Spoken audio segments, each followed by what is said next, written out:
सभी को राधे राधे। श्रावण मास महात्म्य का पहला अध्याय इस प्रकार है। शौनक जी ने सूत जी से कहा, हे सूत, हे महाभाग, हे व्यास शिष्य, हे अकल्मष, आपके मुख कमल से अनेक व्याख्यानों को सुनते हुए हम लोगों की तृप्ति नहीं होती है, अपितु बार बार सुनने की इच्छा बढ़ती जा रही है। तुला राशि में स्थित सूर्य में कार्तिक मास का महात्म्य, मकर राशि में माघ मास का महात्म्य और मेष राशि में स्थित सूर्य में वैशाख मास का महात्म्य और इसके साथ उन मासों के जो भी धर्म है उन्हें आपने भली भांति कह दिया। यदि आपके मत में इनसे भी अधिक महिमामय कोई मास हो तो तथा भगवत प्रिय कोई धर्म हो तो आप उसे अवश्य कहिए, जिसे सुनकर कुछ अन्य सुनने की हमारी इच्छा ना हो। वक्ता को श्रद्धालु श्रोता के समक्ष कुछ भी छिपाना नहीं चाहिए। बुद्ध जी बोले, हे मुनियों, आप सभी लोग सुने।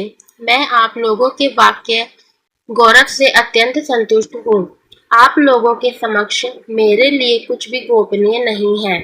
दंभ रहित होना, आस्तिकता, शठता का परित्याग, उत्तम भक्ति, सुनने की इच्छा, विनम्रता, ब्राह्मणों के प्रति भक्ति परायणता, सुशीलता, मन की स्थिरता, पवित्रता, तपस्विता और अनसूया, ये श्रोता के 12 गुण बताए गए हैं। ये सभी आप लोगों में विद्यमान है। अतः मैं आप लोगों पर प्रसन्न होकर उस तत्व का वर्णन करता हूँ। एक समय प्रतिभाशाली सनत कुमार ने धर्म को जानने की इच्छा से परम भक्ति से युक्त होकर विनम्रता पूर्वक ईश्वर भगवान शिव से पूछा। सनत कुमार बोले, योगियों के द्वारा आराधनीय चरण कमल वाले हे देवदेव, हे महाभाग, हमने आपसे अनेक व्रतों तथा बहुत प्रकार के धर्मों का श्रवण किया, फिर भी हम लोगों के मन में सुनने की अभिलाषा है। 12 मास में जो मास सबसे श्रेष्ठ, आपकी अत्यंत प्रीति कराने वाला, सभी कर्मों की सिद्धि देने वाला हो और अन्य मास में किया गया कर्म यदि इस मास में किया जाए तो वह अनंत फल प्रदान कराने वाला हो। हे देव, उस मास को बताने की कृपा कीजिए। साथ ही लोकानुग्रह की कामना से उस मास के सभी धर्मों का भी वर्णन कीजिए। ईश्वर बोले, हे सनत कुमार, मैं अत्यंत गोपनीय भी आपको बताऊंगा। हे सुव्रत, हे विधि नंदन, मैं आपकी श्रवण इच्छा तथा भक्ति से प्रसन्न हूँ। 12 मासों में श्रावण मास मुझे अत्यंत प्रिय है। इसका महात्म्य सुनने योग्य है, अतः इसे श्रावण कहा गया है। इस मास में श्रवण नक्षत्र युक्त पूर्णिमा होती है, इस कारण से भी इसे श्रावण कहा गया है। इसके महात्म्य के श्रवण मात्र से यह सिद्धि प्रदान करने वाला है। यह श्रावण संज्ञा वाला है। निर्मलता गुण के कारण यह आकाश के सदृश है, इसलिए नभा कहा गया है।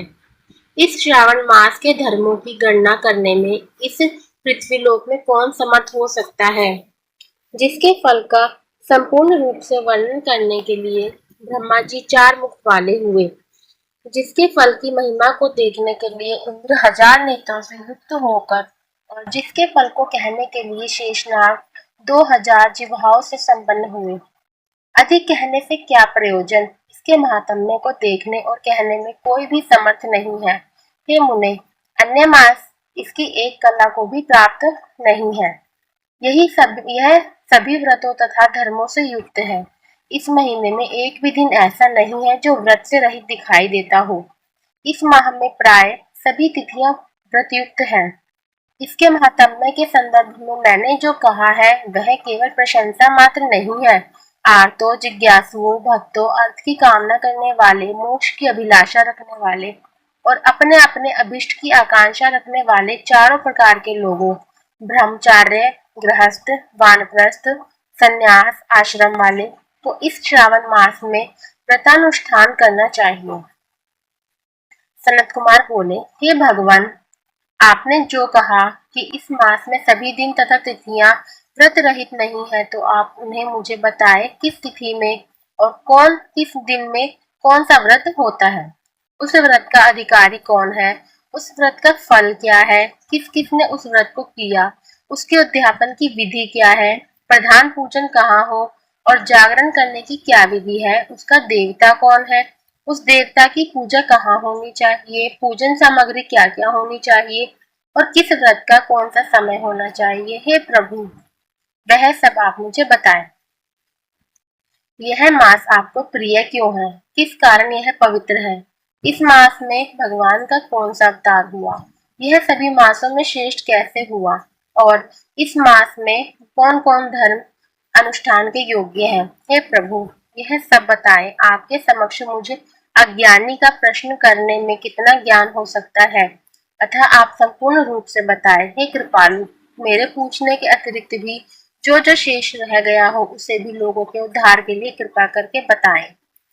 रविवार, सोमवार, सोमवार, बुधवार, बृहस्पतिवार, शुक्रवार और शनिवार के दिन जो करना चाहिए, हे विभो, वह सब आप मुझे बताइए। आप सबके आदि में आविर्भूत हुए हैं, अतः आपको आदिदेव कहा गया है। जैसे एक की विधि बाधा से अन्य की विधि बाधा होती है, वैसे ही अन्य देवताओं के अल्प देवत्व के कारण आपको महादेव माना गया है। तीनों देवताओं के निवास स्थान पीपल वृक्ष में सबसे ऊपर आपकी स्थिति है। कल्याण रूप होने के कारण आप शिव हैं और पाप समूह को हरने के कारण आप हर हैं। आपके आदि देव होने में आपका शुक्ल वर्ण प्रमाण है, क्योंकि प्रकृति में शुक्ल वर्ण ही प्रधान है, अन्य वर्ण विकृत है। आप कर्पूर के समान गौर वर्ण के हैं, अतः आप आदि देव हैं। गणपति के अधिष्ठान रूप 4 दल वाले मूलाधार नामक चक्र से, ब्रह्मा जी के अधिष्ठान रूप 6 दल वाले स्वाधिष्ठान नामक चक्र से और विष्णु के अधिष्ठान रूप 10 दल वाले मणिपुर नामक चक्र से भी ऊपर आके अधिष्ठित होने के कारण आप ब्रह्मा तथा विष्णु के ऊपर स्थित हैं। यह आपकी प्रधानता को व्यक्त करता है। हे देव, एकमात्र आपकी ही पूजा से पंचायतन पूजा हो जाती है, जो कि दूसरे देवता की पूजा से किसी भी तरह संभव नहीं है। आप स्वयं शिव हैं। आपकी बाई जांघ पर शक्ति स्वरूपा दुर्गा, दाहिनी जांघ पर गणपति, आपके नेत्र में सूर्य, हृदय में भक्तराज भगवान श्री हरि विराजमान है। अन्न के ब्रह्म रूप होने तथा रास के विष्णु रूप होने और आपके आपके उसका भोक्ता होने के कारण हे ईशान, आपके श्रेष्ठत्व में किसे संदेह हो सकता है। सबको विरक्ति की शिक्षा देने हेतु आप शमशान में तथा पर्वत पर निवास करते हैं, ऐसा महर्षियों ने कहा है। जगत का संहार करने वाले हालाहल को गले में किसने धारण किया, महाप्रलय की कालाग्नि को अपने मस्तक पर धारण करने में कौन समर्थ था, संसार रूप अंधकूप में पतन के हेतु कामदेव को किसने भस्म किया। आप ऐसे हैं कि आपकी महिमा का वर्णन करने में कौन समर्थ है। एक तुच्छ प्राणी में करोड़ों जन्मों में भी आपके प्रभाव का वर्णन नहीं कर सकता, अतः आप मेरे ऊपर कृपा करके मेरे प्रश्नों को बताएं। इस प्रकार श्री स्कंद पुराण के अंतर्गत ईश्वर सनत कुमार संवाद में श्रावण मास महात्म्य में पहला अध्याय पूर्ण हुआ। सभी को राधे राधे। दूसरा अध्याय सुनने के लिए हमारे चैनल को अवश्य सब्सक्राइब करें। आपको वीडियो अच्छी लगी हो तो कृपया चैनल को सब्सक्राइब करें, लाइक करें तथा शेयर करें अथवा बेल आइकन अवश्य दबाएं। सभी को राधे राधे।